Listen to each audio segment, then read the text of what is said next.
So, as you remember, if in the last video, we did some change here in these values. It was 0 and it was 02, and I changed this to burger.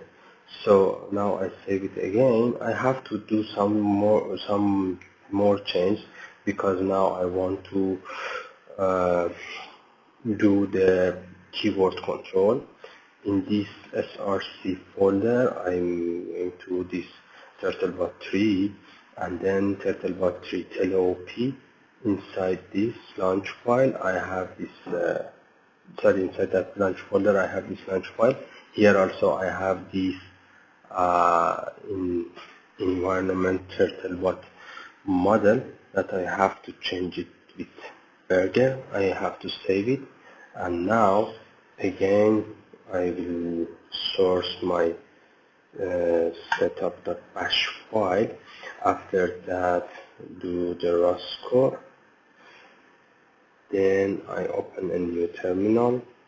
Again, I source devel setup.bash, and I have to launch ROS launch Turtlebot 3 in Gazebo and Turtlebot 3 in empty word.launch.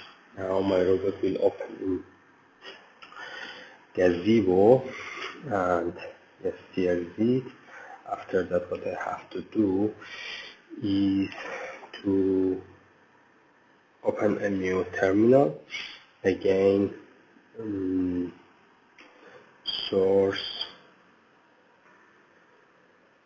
devel setup.bash and then ROS launch. The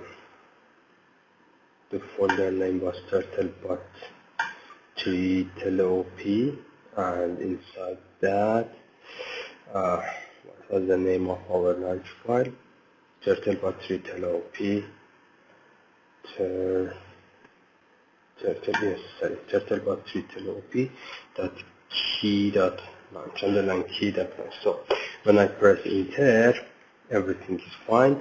You can see now with these four key W, these 5 keys, sorry, W goes front, X come backward, and A and D for moving the Turtlebot in left and right, and S is something like stop.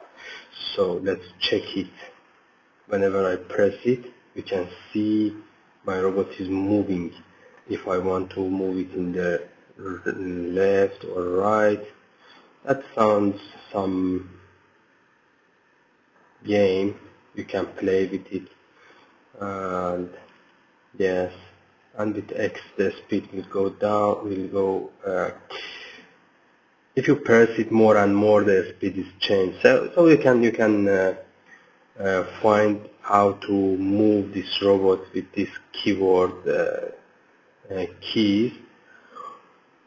Yes, that's it. And then in the next step, I want to use this what's that, obstacle avoidance algorithm.